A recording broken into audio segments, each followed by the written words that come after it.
It begins not in light, but in dust. A shaft of winter sun slips through stained glass, casting a blood-red glow across the nave of Chateau Cathedral. The floor is silent, but not still. Beneath the polished stones, beneath the labyrinth where pilgrims once knelt on torn knees, breath stirs, the kind of breath that does not come from lungs, but from memory.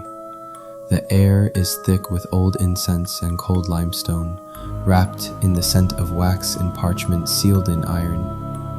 One can almost hear it, the low groan of rope pulleys, the scrape of iron chisels, the whispered Latin prayers not offered to Christ, but to something older.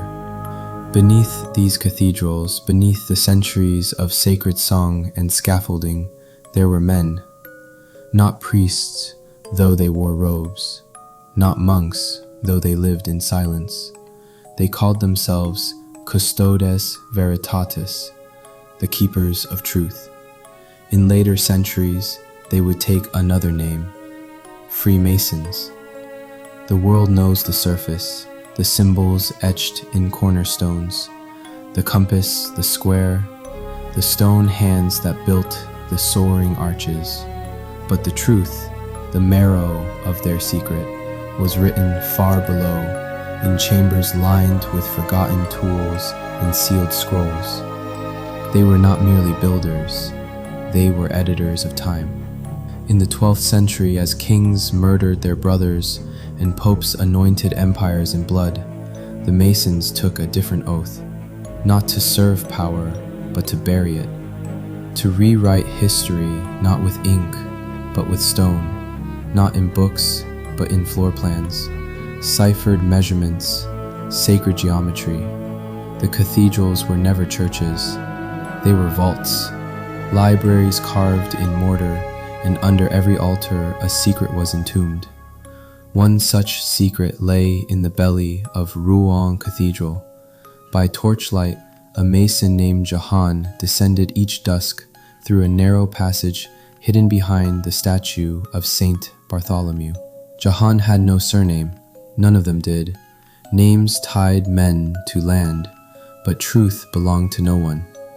He carried a satchel of vellum scrolls, each written in a cipher known only to the inner circle. The cipher had no vowels. Its characters were based on sacred angles, 33, 60, 144, the same degrees found in the proportions of the cathedrals themselves. Jahan knelt at a stone lectern, worn smooth by those before him, and began to transcribe, not myths, not scripture, corrections, edits to kings' deeds, the erased lineage of a child born out of wedlock in Anjou, whose descendants would one day wear a crown. A papal decree that never reached Constantinople because the Masons intercepted it, burned it, and wrote another. They did not seek power, they sought equilibrium, to balance the scale when beneath Canterbury, where pilgrims once wept at Becket's bones, a ritual took place in silence. A circle of men, each bearing a scar on the left palm. No blades were drawn, no chants filled the air, only the sound of chalk on stone, as one of them redrew the world. A map, but not of land, of lies, lines intersected in impossible patterns, where history had been diverted, a monarch made sterile by tincture, a cathedral funded with gold that never left the Templar's vault, an heir raised by another name, groomed to infiltrate a rival court. These were not theories, they were memories etched in secret. The Freemasons had no throne, but they pulled threads, and when the tapestry of truth threatened to unravel, they re-wove it beneath the cathedral floors. Each cathedral had its keeper, librarius occultus, a silent warden who memorized the ciphered edits and ensured they were passed down. When one aged, he would choose his successor, not his son, not his apprentice, but the one who noticed the angle of the arch was wrong by half a breath, the one who wept not at the crucifix, but at the geometry behind it. In 1291, during a tempest that tore open the cliffs of Dover, one such librarius, known only as Elior, sealed the last scrolls of the Eastern network. Crusaders had returned not just with relics, but with truths too dangerous to survive. Gnostic texts, Babylonian maps, accounts of rituals older than Moses. The church wanted fire, the Freemasons gave them stone. Elior's scrolls were hidden beneath a broken baptismal font. To unlock them required a specific series of steps through the nave.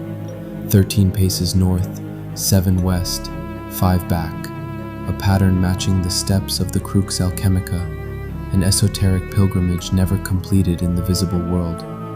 They guarded not secrets, but balance. When a lie became too loud, they introduced a quieter one. When power grew blind, they placed a pebble in its shoe.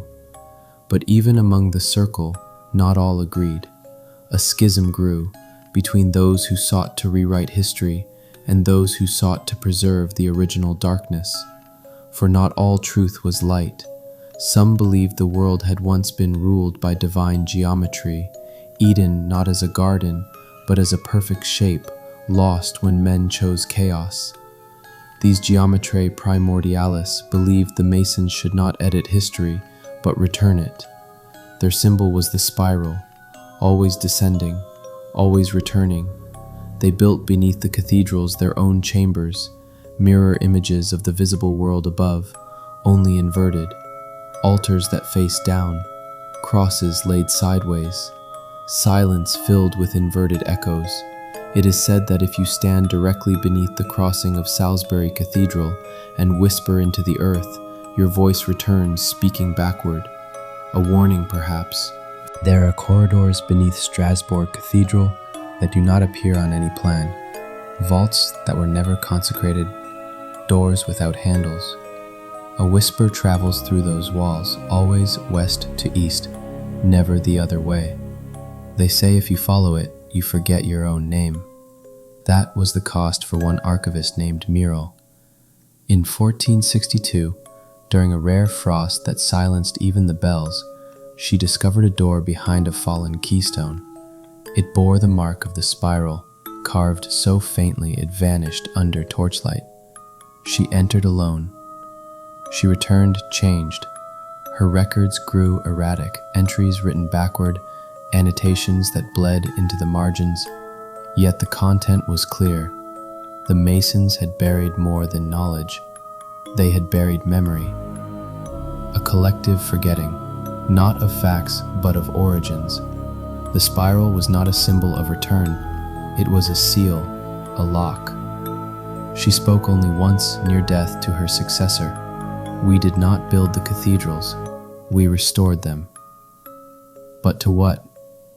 In the final century before the Reformation, as fires burned beneath heresy trials and woodcuts painted Masons as demons, the order retreated deeper. They hid not just their tools, but their truths. Some began to carve their ciphered edits into the very stone. Not words, but imperfections. A misaligned arch, a missing capital, a keystone turned slightly off axis. Only those who knew the system could read it, a rebellion in design. And yet, even as their presence thinned, their influence endured. The coronation of James III, the founding of speculative lodges, the curious symmetry of Washington, D.C.'s streets, threads, all of them, pulled gently through time by invisible hands. But beneath it all, the cathedrals remained, not places of worship, but monuments to memory. Each vault held a silence heavier than sound, a silence made of edits and erasures, of names lost and truths buried, not to deceive, but to protect. They were not rewriting history to lie, they were rewriting it to survive. And if you listen closely, beneath the choir's last echo, beneath the grind of time's wheel, you will hear it, the chisel, still carving, still correcting, still remembering what the world was never meant to know.